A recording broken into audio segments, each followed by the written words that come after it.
Instead nga magsuko-suko ka nako, may pa imo ning i-zoom in kung makita ba nimo ang color sa akong panty karong adlaw. Kahit hindi mo i-zoom in, makikita mo naman talaga. Gunggong ang puta. Siya yung nagsabi na tingnan daw, i-zoom in daw, tapos nung nakita maitim yung kuyukot, nagalit. Akong singit pwede ra na mo puti. Samot ang akong kuyukot, pero inyong idol di na mo bright overnight. Wow. Grabe na kay ninyo ka-issue ang akong kuyukot. Unsay connection na sa pagpanarbaho sa inyong idol? Kasalanan mo yan, tapos nagagalit ka. Tapos i-connect mo agad kay BP Sara Duterte nung nakita yung maitim mong kuyukot. Asan yung utak ton? Asan yung talino nun? Jam Magno. Tinapay naman. O ganito ba talaga yung mga utak ng mga Makaleni, Maka Marcos Jr.? Ganito lang ba talaga kaya ninyo? Kiniklaim nyo na napakatatalino nyo at mas matalino pa daw po siya kay BP Sara Duterte. Tapos ganito po yung pag-uutak. Paiyak-iyak pa to dati. Ma'am, dagan ma'am. Kailangan pa na mo ma'am. Palihugdagan jud og presidente, ma'am. Dili jud namo kaya, ma'am, nga ibilin rami nimo sa mga tawo nga di kapyalan ug dili kasaligan. Are the kind of woman that should represent the true empowered Filipino woman. So ma'am, naa naman gyud ka diri ma'am. Ihatod na ka namo sa Malacañang. Kay nidaga naman gyud ka, kami nagyoy bahala sa daog. So I love you ma'am.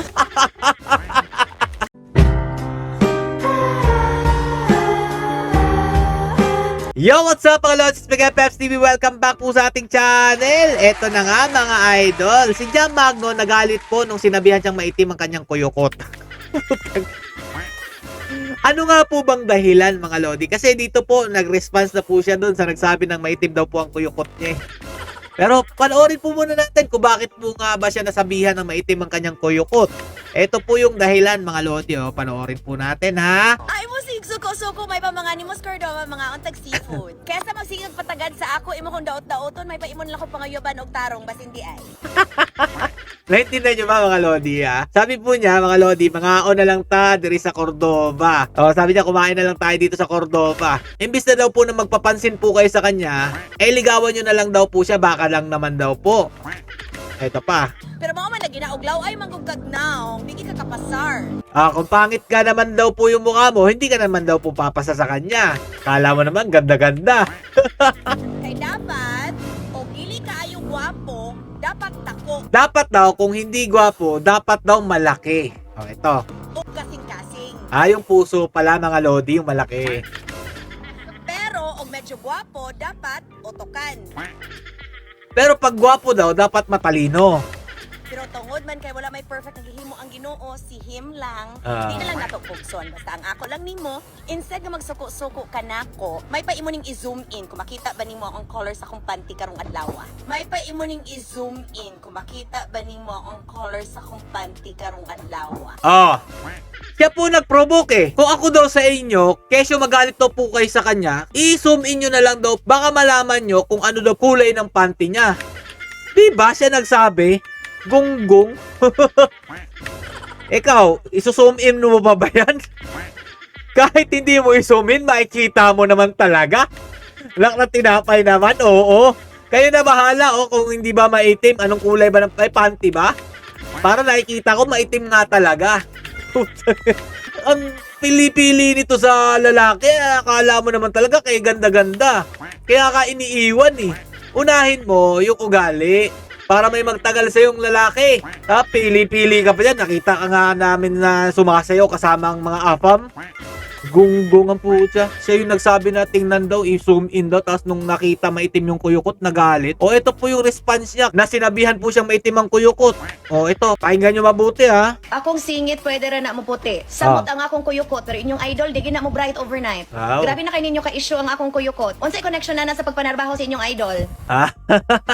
Kinonek naman po niya kay BP Sara Duterte. Siya po yung may gawa kung bakit po nakita yung maitim niyang kuyukot, nagsuot po siya ng ganyan, tapos kinonek niya po kay BP Sara Duterte. Ano daw po kinalaman doon sa pagtatrabaho ng ating vice presidente sa maitim niyang kuyukot? Nakang tinapay naman talaga. Bipolar ba to mga idol? Kasi pabago-bago ng utak eh. Tatanong lang Ingana mo ka-toxic, di mo ka padaog og presidente that way. Hala mo naman magsalita. Ganyan daw tayo kas-toxic, yung nakapansin ng kuyukot niya. Hindi daw natin mapapanalo ang vice presidente sa ganitong pamamaraan. Bakit? Nanalo ba yung inendorso mo? Yung inendorso mo dito sa Davao City, natalo. Naalala mo yon? Yung inendorso mong party list ni Martin Romualdez, nanalo ba? Yung inendorso mong Migs at saka Carlo Nograles, nanalo ba? Kapit ko ka lang naman dun eh. Oh, ngayon iniwan ka ng iyong Martin Romualdez. Ngayon lalapit-lapit ka kay Lenny. Si Lenny naman yung pinapabanguhan mo. Alam ka na namin. Kabisan pag ang akong kuyukot, kaya na nako papution. Ah. Pero balikon ako, di na siya mo bright overnight. Yung kuyukot daw po niya, kaya niya paputiin. Pero yung ating vice presidente, kahit na mag-overnight to po, hindi na daw po tatalino. Lupit, no? And once she is impeached, ang ako na lang yung puti nga kuyukot ang magpabilin. Siya ang mahimo presidente never na mahitabo. Umaasa na may impeach si BP Sara Duterte. Kapag ma-impeach daw si BP Sara Duterte, yung kuyukot na lang daw po niyang maitim ang mananatili. Bisan siguro ganing barangay captain, dili na biya siya pwede modagan once impeached. And mind you, magsugod na sa March 25 ang impeachment proceedings. Meaning, masayra na sa mga tao ang kamatuoran nga ika-share ni Ramil Madriaga. Meaning, maablihan na dapat ang mga bangko, ang mga bank statements nga magpakita ang ano ni Kalito Kadato bisan may negosyo. Mabubuksan na daw po yung mga sasabihin ni Madriaga. Naniniwala po siya doon. Wala ngang kalatoy-latoy yung mga pinagsasabi nun. O sinabi pa niya mga Lodi, para daw po ma-explain ko bakit daw biglang yumaman si BP Sara Duterte. And how many years po yung kanyang kino-compute dun po sa ilang milyon na pagtaas po ng yaman ni BP Sara Duterte. Pero hindi niya po kino-compute yung biglang yaman, trilyonaryo, itong si Martin Romualdez. Pero niyo, kung kukumputin nyo, 1,000% ang kanyang niyaman simula po nang naupo pong Speaker of the House. Pero hindi po niya yung nakikita. Parang ganun lang po. Sara Duterte lang lagi yung dapat natin makita. Pero yung Martin Romualdez, bulag-bulagan tayo dito dahil nga nakikinabang tayo. Gunggong, ilang taon lang, naging trilyonaryo agad yung Martin Romualdez mo pero hindi mo nakikita. Pero yung ilang taon na inangat ng pera ni BP Sara Duterte dahil sa kanyang pagtatrabaho, yun ang nakita mo. Anak man tinapay. O, isearch yung mga Lodi kung ilang trilyon po ang inangat pera ni Martin Romualdez simula po nung naupo siyang Speaker of the House. Ayun na po bahala mag-search. Bisan dili dato og kagikan, nga politika ra ang trabaho all her life. So klaro ha, unahon ang kuyukot or magampo? Ingat! Wow, napansin pa niya. Hindi daw po mayaman naman yung pinanggalingan ni BP Sara Duterte. Gunggong ba to? Nasa mabuting kahalagahan po ang pamilya nila nung prosecutor pa po si Tatay Duterte at yung nanay po ni BP Sara Duterte mayaman din po. Pero ito, nagkiklaim na mayaman pero wala naman pala. Maghahanap pala ng AFAM. Tapos nagalit nung nakita yung maitim na kuyukot. Kasalanan mo yan, tapos nagagalit ka. Tapos i-connect mo agad kay BP Sara Duterte nung nakita yung maitim mong kuyukot. Asan yung utak ton? Asan yung talino nun? Jam Magno. Tinapay naman. O, ganito ba talaga yung mga utak ng mga Makaleni, Maka Marcos Jr.? Ganito lang ba talaga kaya ninyo?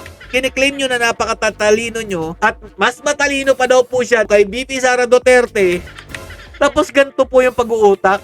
Ang layo po dun sa comment na maitim yung kanyang kuyukot. Tapos yung dahilan po kung bakit nakita yung maitim niyang kuyukot, siya rin po nangalandakan yan mga Lodi, nagbibideo siya. Tapos may nakaka-video rin po sa kanya nang nasa likod niya. At siya po nag-provoke na kung ako sa inyo, i-zoom in nyo para makita nyo kung anong kulay ng kanyang panty. Instead nga magsuko-suko ka nako, may pa imo ning i-zoom in kung makita ba nimo ang color sa akong panty karong adlaw. Kaso no pag zoom in, di pa nga sino-zoom in, nakita po talaga ang itim ng kuyukot. Tapos nagagalit ka. Tapos iko-connecta mo agad yung galit mo kay BP Sara Duterte. Wow Yung dati mga Lodi, panay sip-sip itong Jam Magno sa mga Duterte. Payakap-yakap pa kay Tatay Duterte. Tapos palapit-lapit pa kay BP Sara Duterte. Iyak-iyak pa to dati. Ma'am, dagan ma'am. Kailangan pa na mo ma'am. Palihog dagan jud og presidente ma'am. Dili jud namo kaya ma'am nga ibilin ra minimo sa mga tawo nga di kapyalan ug dili kasaligan. The kind of woman that should represent the true empowered Filipina woman. So ma'am, naa naman gyud ka diri ma'am. Ihatod na ka namo sa Malacañang. Kay nidaga naman gyud ka, kami ra gyud bahala sa daog. So I love you ma'am. Ngayon, Leni Robredo na yung gusto niya maging Pangulo. Gong-gong, di ba? Paano mo mapapaniwalaan yung gantong klaseng pagkatao na bipolar yata to, mga Lodi? Tatanong lang ha, bipolar ka ba? Pabago-bago yung ano mo, yung kandidato mo ha. Kapag hindi mo napakinabangan lilipat ka na ng ibang partido. Ganun ka ba kakatkat? Oh, sayo ka muna. Baka nakakalimutan mo tong dance move mo na to. Tapos sinabi pa ni Eloy Bogris na yung iPhone 17 Pro Max mo daw ipeki. Huwag ka mag-alala. Magkaka-iPhone 17 Pro Max ka na original kapag kinuha kang endorser ni Lenny Robredo at saka ni Marcos Jr. Pero alam ko hindi ka kukunin nun. Bakit? Lahat ng ini-endorso mo ngayon, talo. Hanggang dito lang po muna. Kayo na po humusga kung maitim nga po ba ang kuyukot ni Jam Magno o hindi. Tao na po mag-uhusga niyan.